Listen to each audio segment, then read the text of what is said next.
Paper अपना चल रहा है क्वांटम फिजिक्स का। इसमें यूनिट फर्स्ट चली हुई continuous development of quantum theory.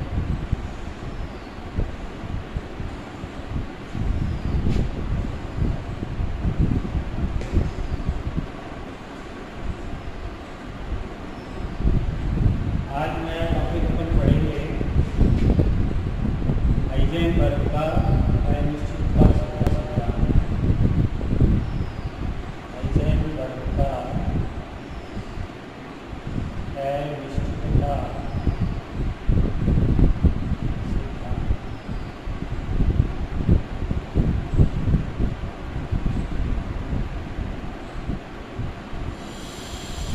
Uncertainty law of Heisenberg.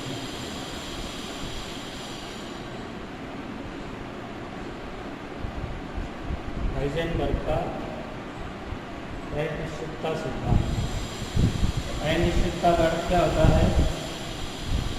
कोई चीज़ अगर अनिश्चित है, चीज़ से मतलब कोई भौतिक राशि, अनिश्चितता का मतलब उसका पूर्ण श्योर यथार्थ मापन अगर नहीं हो सके, उसका मान अगर अनिश्चित हो, पक्का निश्चित नहीं हो, श्योर नहीं हो कि ये मान नहीं होगा, तो उसको अपन अनिश्चितता कहते हैं। तो हाइजेनबर्ग ने एक अनिश्चितता सिद्धांत दिया, तो इसके अनुसार क्या होता है, किसी कण की, ये क्वांटम थ्योरी का ही सिद्धांत है। हाइजेनबर्ग का अनिश्चितता सिद्धांत जो है वो क्वांटम थ्योरी, क्वांटम फिजिक्स में ही लागू होता है। किसी कण की स्थिति एवं संवेग, स्थिति से मतलब है रेस्ट पोजीशन, किसी कंडीशन में टाइम पे स्थिति, किसी कण की स्थिति एवं संवेग का एक साथ, संवेग मतलब गति को शो कर रहा है, एक साथ एक ही समय पर, एक साथ एक ही समय पर एक ही दिशा में पूर्ण यथार्थता से, पूर्ण यथार्थता मतलब 100% एक्यूरेसी के साथ, पूर्ण यथार्थता से मापन नहीं किया जा सकता। क्या कह सकते हैं कि संभव नहीं है। किसी कण की स्थिति, स्थिति का मतलब स्थिति एक कोऑर्डिनेट हो गया, एक पोजीशन हो गई, और संवेग मतलब गति, स्थिति में परिवर्तन। तो स्थिति का अगर करेक्टली मापन कर लिया तो संवेग का मापन नहीं कर सकते। संवेग का मतलब यह गति से संबंधित है।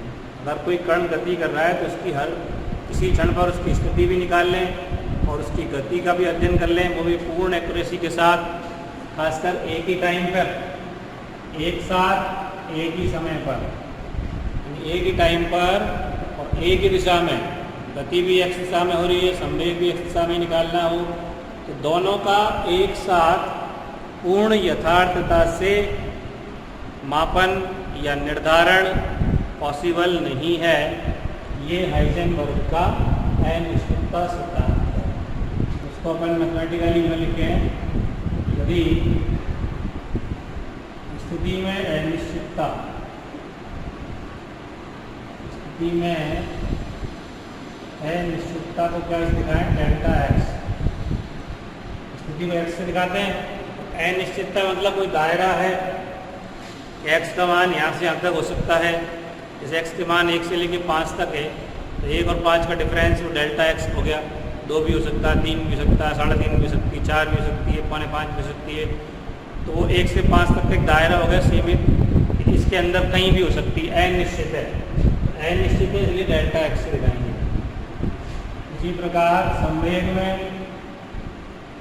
अनिश्चितता, एक ही दिशा में लेंगे इसलिए डेल्टा पी एक्स। एक्स का मतलब एक्स दिशा में ही संवेग और एक्स दिशा में ही स्थिति। अगर वाई दिशा में लेते हैं तो इसको डेल्टा वाई ले लो, इसको डेल्टा पी वाई ले लो। एक दिशा की बात है, दो अलग अलग दिशाओं में तो संभव हो सकता है, स्थिति एक्स दिशा में ज्ञात कर ली, संवेग वाई दिशा में देख लें। लेकिन एक ही दिशा में स्थिति और संवेग का एक साथ पूर्ण यथार्थता के साथ, पूर्ण सत्यता के साथ, फुल एक्यूरेसी के साथ निर्धारण पॉसिबल नहीं है। इसी को अपन कहते हैं हाइजेनबर्ग का अनिश्चितता सिद्धांत। इसके according delta X into delta P X, इन दोनों का गुणनफल greater than equal to H bar बटे 2। नियतांक है एच अपॉन 2 पाई के बराबर। इसका मान अपन लिख सकते हैं, एच का मान होता है 6.62 -34 जूल सेकेंड बटे 2, पाई का मान 3.14। इसका भाग देंगे तो लगभग मान आ जाएगा 1.05 × 10⁻⁻34 जूल। तो ये हाइजेनबर्ग का अनिश्चितता सिद्धांत है।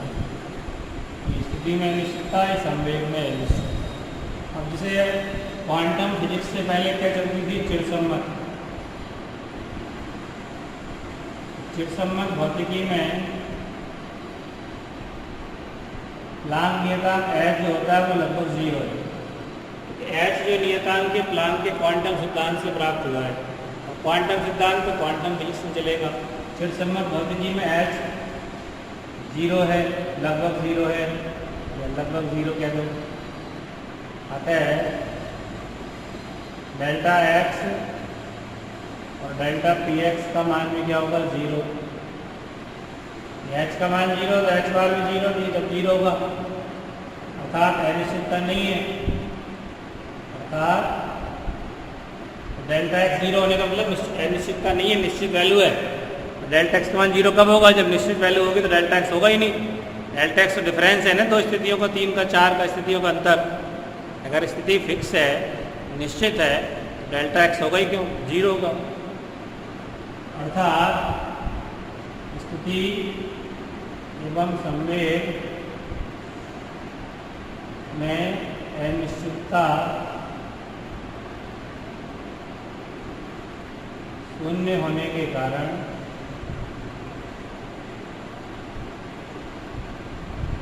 स्थिति एवं संवेग का यथार्थता से निर्धारण संभव है। आइए लेकिन चिरसम्मत भौतिकी में, क्लासिकल फिजिक्स में एच का मान 0 होता है, कोई कांस्टेंट ऐसा नहीं है। प्लांक नियतांक इसका मान ये होता है 6.62 × 10⁻⁻34। ये मान तो क्वांटम थ्योरी से प्राप्त हुआ है, प्लांक के क्वांटम सिद्धांत से प्राप्त हुआ है। तो चिरसम्मत में एच 0 है, इसलिए delta X delta P x 0, यानी कोई अनिश्चितता नहीं। इसका मतलब स्थिति और संवेग निश्चित है। लेकिन क्वांटम फिजिक्स इस बात को नहीं मानती है। क्वांटम भौतिकी में एच का जो मान है नॉट इक्वल 0। एच का तो कोई मान है, ये 6.62 × 10⁻⁻34 0 नहीं है। ये अनिश्चितता भी बहुत थोड़ी सी होती है, ज़्यादा नहीं है, कोई बहुत ज़्यादा नहीं है। इन दोनों का गुणनफल मिला के कितने से, इसकी घात -34 से भी थोड़ा बहुत ज़्यादा या बराबर है, बराबर का चिन्ह भी लग रहा है। अनिश्चितता मतलब नहीं बहुत ज़्यादा अनिश्चितता होती है, बहुत कम माइनर होती है। तो क्वांटम भौतिकी में एच नॉट इक्वल 0 अर्थात delta x not equal 0, delta P x not equal 0। यानी क्वांटम फिजिक्स के अनुसार स्थिति और संवेग में अनिश्चितता होती है, यानी उनके निश्चित मान नहीं होते। किसी एक का मान निश्चित हो सकता है लेकिन दूसरे का नहीं है। अगर स्थिति करेक्टली ज्ञात कर ली तो संवेग करेक्ट ज्ञात नहीं होगा, और संवेग करेक्ट ज्ञात कर लिया तो स्थिति करेक्ट ज्ञात नहीं होगी। तो ये जो है वो हाइजेनबर्ग का अनिश्चितता सिद्धांत है। अब ये केवल स्थिति और संवेग के लिए ही है, ऊर्जा और समय के लिए भी है। ऊर्जा और समय के लिए भी पॉसिबल है, क्योंकि यदि ऊर्जा में अनिश्चितता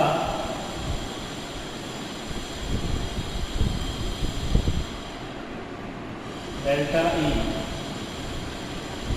ऊर्जा में अनिश्चितता डेल्टा ई और समय में अनिश्चितता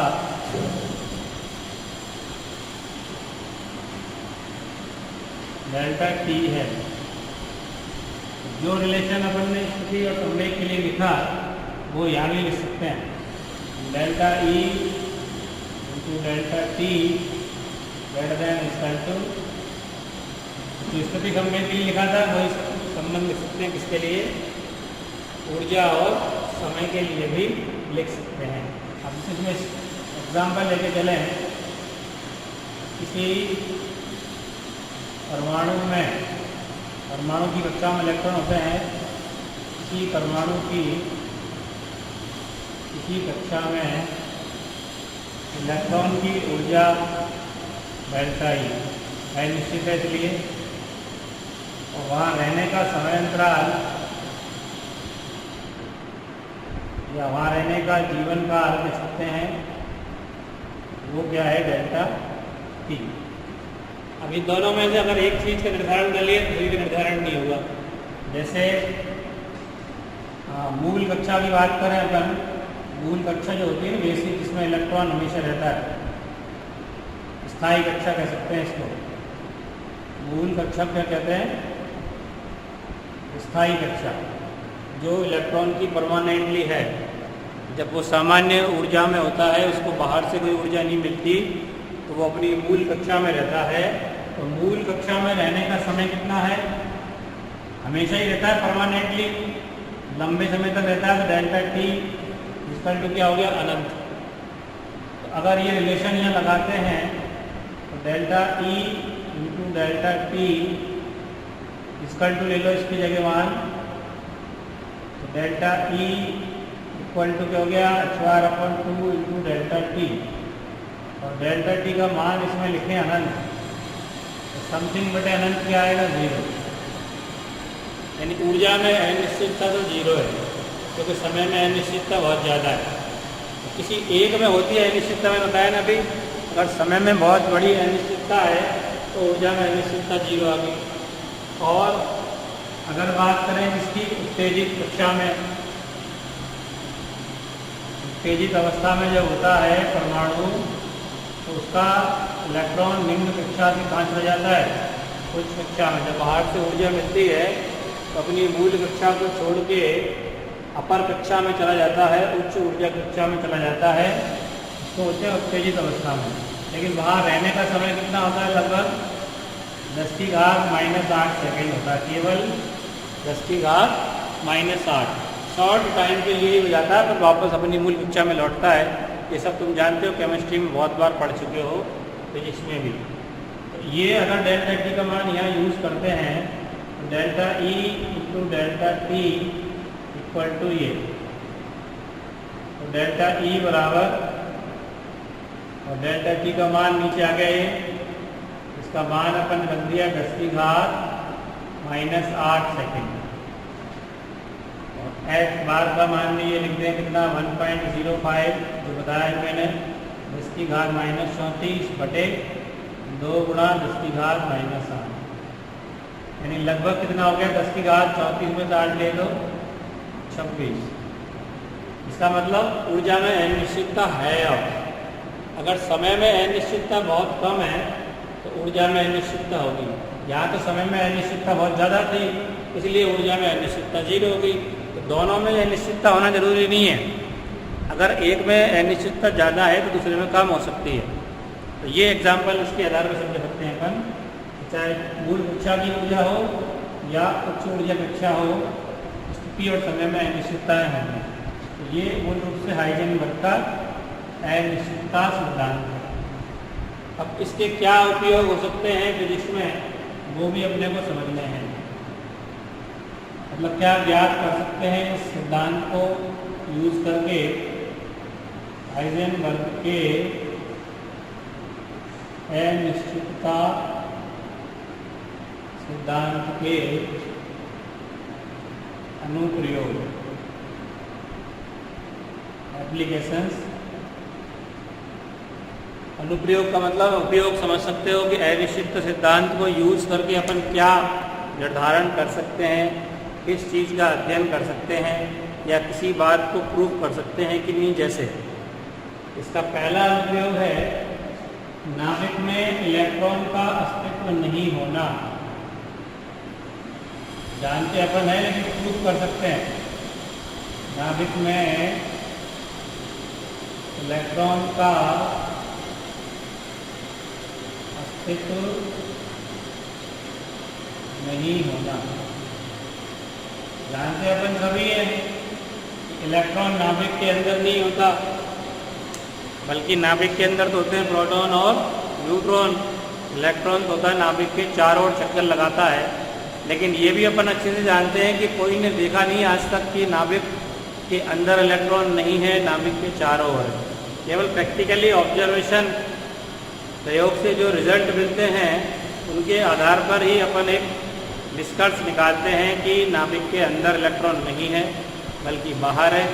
क्योंकि बहुत सारी घटनाएं जैसे प्रकाश विद्युत प्रभाव बनने पड़ा है, उसमें इलेक्ट्रॉन बाहर निकलते हैं। अगर नाभिक के अंदर ही इलेक्ट्रॉन होते तो ऊर्जा देने पर केवल इलेक्ट्रॉन बाहर क्यों निकलते? प्रकाश विद्युत प्रभाव में केवल इलेक्ट्रॉन क्यों निकलते? प्रोटॉन भी निकलने चाहिए थे, न्यूट्रॉन भी निकलने चाहिए थे, लेकिन ऐसा अभी तक आज तक हुआ नहीं। तो इससे अपन ये निष्कर्ष निकालते हैं कि इलेक्ट्रॉन थोड़ा बाहर है नाभिक से, नाभिक के अंदर बंधे हुए नहीं है। इसलिए इलेक्ट्रॉन नाभिक से बंधे होते हैं केवल अगर उनको पर्याप्त ऊर्जा मिले बंधन तोड़ने के लिए, तो वो परमाणु से मुक्त होकर पदार्थ से बाहर आ सकते हैं। अब इसको अपन हाइजेनबर्ग के अनिश्चितता सिद्धांत से प्रूव करें कि नाभिक में इलेक्ट्रॉन नहीं होता। तो कैसे प्रूव करें? देखो, मान लीजिए यहाँ पे मान के चलेंगे कि नाभिक में इलेक्ट्रॉन है, और अगर नाभिक में इलेक्ट्रॉन होता तो उसकी स्थिति में अनिश्चितता कितनी होती? भाई नाभिक का जितना आकार है, जितना साइज है, नाभिक का जितना क्षेत्र है, जितना उसका दायरा है, उसी में तो इलेक्ट्रॉन रहेगा अगर नाभिक के अंदर होता तो। जैसे तुम इस क्लास के अंदर हो तो क्लास के लिमिटेशन जो है, उसका क्षेत्रफल, उसका वॉल्यूम, उसी के अंदर तो पाए जाओगे अगर क्लास के अंदर हो तो। और क्लास के बाहर हो तो कुछ भी हो सकता है।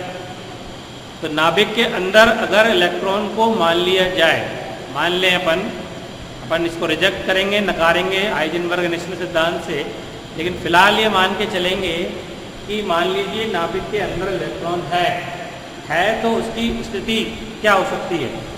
उस नाभिक की त्रिज्या के बराबर ही। जैसे इस कमरे का क्षेत्रफल जितना है उसमें कहीं भी तुम्हारी स्थिति हो सकती है। तुम यहाँ बैठे हो सकते हो, वहाँ बैठे हो सकते हो, वहाँ बैठे हो सकते हो, कहीं भी बैठे हो सकते हो।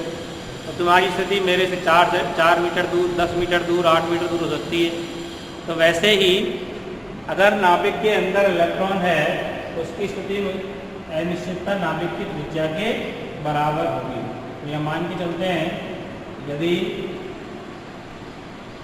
नाभिक के अंदर इलेक्ट्रॉन का अस्तित्व है तो उसकी स्थिति में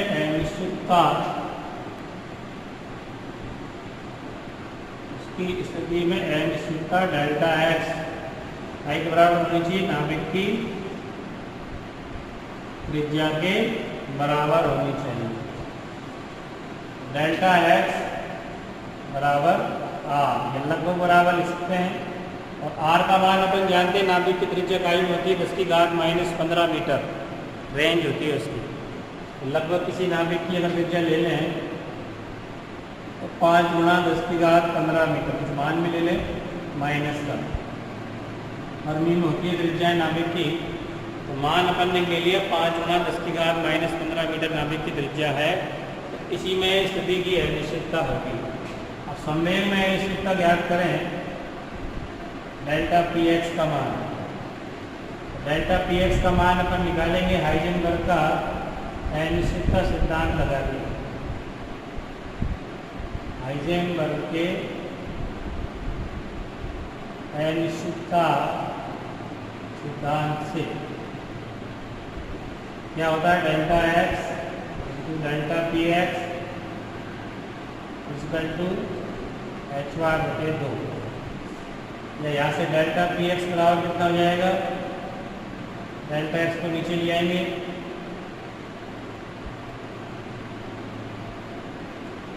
और डेल्टा एक्स का मान ये हो गया, आर लिखते हैं इसको खाली, 2 × 5 × 10⁻⁻15। इसका मान भी लिखो 1.05 × 10⁻⁻34, 2 पंजे 10 हो गए, और 10 की घात हो गई -15। 10 एक प्लस का है तो बैलेंस हो जाएगा -14, और 30 में से 14 गए तो 10 की घात बच गई 20। ये मान आ गया संवेग का, किलोग्राम मीटर प्रति सेकंड। अब ऊर्जा निकालें अपन इससे, तो ऊर्जा और संवेग में क्या रिलेशन होता है, सेकेंड ईयर में पढ़ा है अपन ने अपेक्षिकता सिद्धांत से, E² बराबर P² C² plus m02 C4, या ऊर्जा E बराबर सेकेंड ईयर पढ़ा मैथमेटिकल फिजिक्स में P² C² plus m02 C4। अब चूंकि इलेक्ट्रॉन का विराम द्रव्यमान बहुत कम होता है, इस पद को अगर नगण्य मान लें, संवेग की तुलना में m0 C4 को नगण्य मान लें, E लगभग बराबर हो गया √P² C², यानी E लगभग बराबर हो गया PC। या इसको डेल्टा के रूप में लिखते हैं अपन,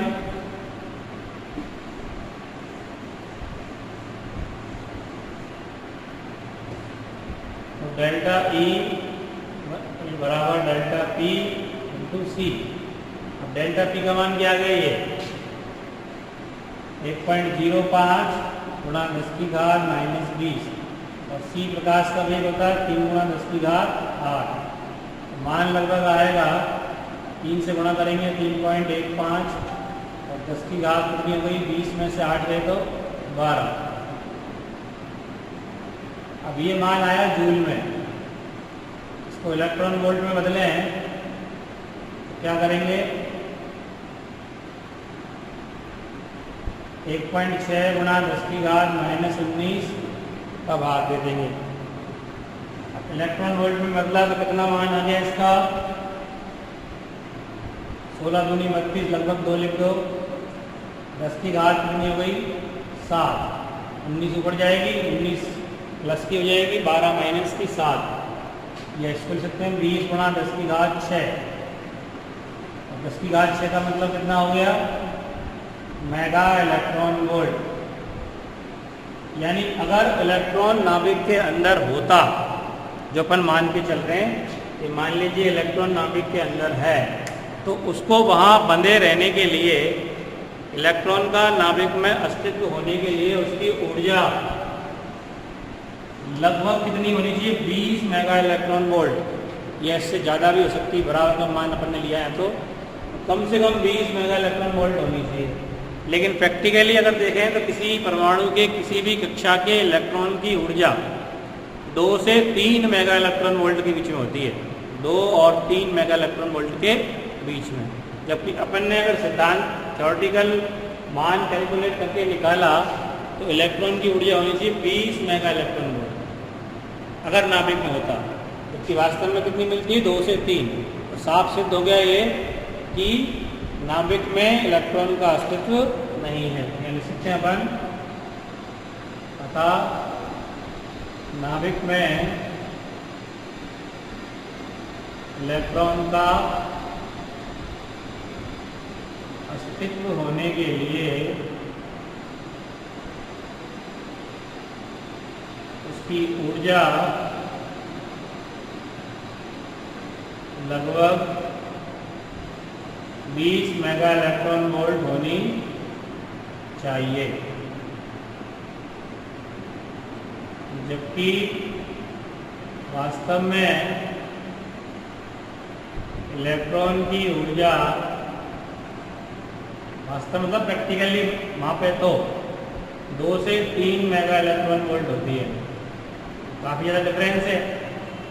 इतनी ऊर्जा इलेक्ट्रॉन के पास है नहीं, इसलिए वो नाभिक में नहीं हो सकता। इसका मतलब साफ पूरी तरह से ये सिद्ध हो गया कि इलेक्ट्रॉन नाभिक में नहीं पाया जाता। तो पहला अनुप्रयोग हो गया। इसके आधार पर हमने ये प्रूफ कर दिया कि इलेक्ट्रॉन कभी भी नाभिक के अंदर नहीं हो सकता। दूसरा, परमाणु में इलेक्ट्रॉन की ऊर्जा या ऊर्जा अवस्था अपन ज्ञात कर सकते हैं, या ऊर्जा स्तर, यानी उसका लेवल क्या है इलेक्ट्रॉन का, निम्नतम ऊर्जा स्तर, खासकर निम्नतम ऊर्जा, मिनिमम ऊर्जा ज्ञात कर सकते हैं। जो निम्नतम ऊर्जा मतलब उसकी मूल कक्षा में कितनी ऊर्जा होगी, किसी भी परमाणु में निकाल सकते हैं। वन एग्जाम्पल की हाइड्रोजन परमाणु ले सकते हैं। चूँकि ऊर्जा और समय का जो अपन ने अभी हाइजेनबर्ग अनिश्चितता सिद्धांत लिखा, उसको अपन यह यूज़ कर सकते हैं और उसके आधार पर ऊर्जा ज्ञात कर सकते हैं। तो इलेक्ट्रॉन जब नाभिक में चक्कर लगाता है, परमाणु की स्ट्रक्चर अपन जानते हैं, नाभिक बीच में होता है, इसकी घात -15 मीटर का। इलेक्ट्रॉन जो होते हैं वो इसके चारों तरफ परिक्रमण करते हैं, नाभिकीय आकर्षण से बंधे होते हैं। तो इलेक्ट्रॉन चक्कर लगा रहा है, इसका मतलब उसकी गतिज ऊर्जा है, और चूंकि वो नाभिक के विद्युत क्षेत्र में बंधा हुआ है, इसलिए उसकी स्थितिज ऊर्जा भी है। तो कुल ऊर्जा जो उसकी होगी, इलेक्ट्रॉन की कुल ऊर्जा E बराबर क्या होगी, गतिज ऊर्जा प्लस स्थितिज ऊर्जा, kinetic energy plus potential energy. और काइनेटिक एनर्जी कितनी होती है, 12 mv² होती है। गतिज ऊर्जा होती है 12 mv², या संवेग के रूप में लिखें तो p²/2m, या अनिश्चितता के रूप में लिखें तो p को डेल्टा p यूज़ कर सकते हैं। m तो निश्चित है, इसमें तो कोई अनिश्चित होता ही नहीं है। संवेग अनिश्चित है, इसलिए डेल्टा p का स्क्वायर। और हाइजेनबर्ग अनिश्चितता सिद्धांत को अगर यहाँ यूज़ करते हैं, हाइजेनबर्ग अनिश्चितता सिद्धांत से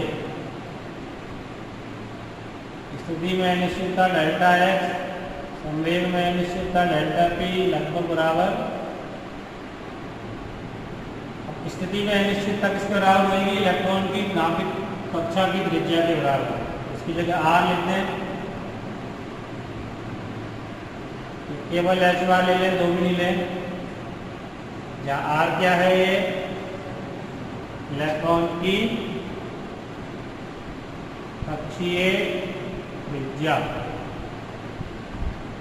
डेल्टा p का मान लगभग कितना आ गया, h/r। तो ये मान यहाँ लिख दो समीकरण 1 में। तो क्या हो गया, समीकरण 1 से गतिज ऊर्जा का मान कितना आ गया, 2m तो बटे में है ही, और डेल्टा p की जगह ये मान लिख दो स्क्वायर करके r², और ये 2m, इसका स्क्वायर करके लिख दिया। डेल्टा p का मान 2m है ही एज इट इज। ये तो होगी गतिज ऊर्जा। अब इसके बाद स्थितिज ऊर्जा क्या होती है, माइनस में होती है हमेशा स्थितिज ऊर्जा, क्योंकि आकर्षण से बंधा हुआ है। आकर्षण के लिए माइनस यूज करते हैं, तो k Z e नाभिक का धनावेश होता है इंटू E/r, k⁴/r होता है। तो उससे अपन मान निकालते हैं, ये -k Ze²/r। तो कुल ऊर्जा का मान कितना हो गया, दोनों को लिखेंगे h²/2m r² - k Ze²/r। ये हो गई इलेक्ट्रॉन की कुल ऊर्जा। अब अपने को निम्नतम ऊर्जा निकालनी है, यानी मिनिमम की कंडीशन निकालनी है। तो ऊर्जा का मान मिनिमम होने के लिए क्या जरूरी होता है? ई मिनिमम के लिए अवकलन क्या होना चाहिए? 0। फर्स्ट अवकलन क्या होता है? तो मिनिमम मैक्सिमम एक कांस्टेंट मान है, कांस्टेंट के लिए फर्स्ट अवकलन क्या होता है? 0। तो del E upon del R 0, इसका आर के सापेक्ष अवकलन करेंगे। तो del upon del R E का मान ये हो गया minus A Z E square upon R और इक्वल टू 0। अवकलन करो इसका, ये कांस्टेंट है, इनको बाहर लिख दो। 1 अपॉन आर स्क्वायर का अवकलन कितना हो गया? -2 अपॉन आर क्यूब। फिर minus A Z E square constant है, 1 अपॉन आर का कितना हो गया?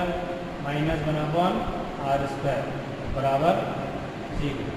इसमें 2 से 2 कैंसिल कर दो, माइनस दोनों में है तो 0 में चला जाएगा। 1 अपॉन आर स्क्वायर भी कॉमन लेके 0 में भेज दो उधर, क्या बचेगा यहाँ से? H bar square upon M R, M बच गया, एक आर बच गया, आर स्क्वायर कॉमन लेके इधर ले दिया, और minus A Z E square बराबर 0। इससे मान क्या आया? अच्छा आंसर कर दिया के जेड ई स्क्वायर। आर का मान आएगा इससे, आर क्या आ जाएगी? इलेक्ट्रॉन की कक्षा की त्रिज्या, यानी पहली कक्षा की त्रिज्या। आर बराबर कितना हो गया? के Z E square upon H bar square upon M के जेड ई स्क्वायर। अगर हाइड्रोजन परमाणु की बात करें तो हाइड्रोजन परमाणु के लिए परमाणु क्रमांक जेड बराबर कितना होता है? 1। त्रिज्या आर बराबर होगी H bar square upon M के ई स्क्वायर। यहाँ से मान निकलना, आर निकल लिया है तो के जेड ई स्क्वायर नीचे आ गया, ये मान आ गया। जेड का मान 1 हो गया हाइड्रोजन परमाणु के लिए। इनका मान अपन रख के कैलकुलेट कर सकते हैं। 1.05 10 की घात -34 का स्क्वायर, एम इलेक्ट्रॉन का द्रव्यमान 9.1 गुणा 10 की घात -31, के 9 गुणा 10 की घात 9, और इलेक्ट्रॉन का आवेश 1.6 गुणा 10 की घात -19 का स्क्वायर। इसको कैलकुलेट करोगे 0.529 एंगस्ट्रॉम आ जाएगा 10 की घात -10 में। ये तुमने पढ़ा भी है कभी केमिस्ट्री में, फिजिक्स में इससे त्रिज्या होती है। अब आर का मान इसको बोर्ड त्रिज्या भी कहते हैं, A0 से दिखाते हैं। तो मिनिमम स्थिति में ऊर्जा क्या हो जाएगी? अब ई मिनिमम की जगह क्या लिखोगे? आर की जगह ये वाला मान लिख दो। इसमें ई का जो मान था, कुल ऊर्जा ई का जो मान है H bar square upon 2m, R का मान लिख दो। इसमें आर का मान ये रहा। हाइड्रोजन परमाणु के लिए लिख दो जेड बराबर 1 लिख के एम के ई स्क्वायर माइनस के ई स्क्वायर बटे आर की जगह एम के ई स्क्वायर। क्या कट गया इसमें से? ये कट जाएगा, एक एम कट गया, तो के ई स्क्वायर बटे 2 माइनस इधर से ई स्क्वायर जो है आर का मान अपन ने लिख दिया, एम ए स्क्वायर हो गया, E4 हो गया एम बटे एच बार स्क्वायर। इसमें मान रख के अपन मान कैलकुलेट कर सकते हैं। ई मिनिमम का मान जो है वो इसमें मान रखना आर का मान, आर जो अपने को पास आया ये H bar square upon M के जेड स्क्वायर या जेड बराबर 1 के लिए ये मान यहाँ लिख सकते हैं। तो इससे ई मिनिमम का मान आ जाएगा। ये सब कांस्टेंट हैं, इन सब का मान रखने के बाद निम्नतम कक्षा में इलेक्ट्रॉन की ऊर्जा आ जाएगी। हाइड्रोजन परमाणु के लिए इसका मान कितना होता है? -13.6 इलेक्ट्रॉन वोल्ट। ये सब मान जब रखोगे इलेक्ट्रॉन वोल्ट में बदलोगे तो मिनिमम ऊर्जा का मान आ जाएगा। ठीक है, आज की क्लास में इतना काफ़ी है।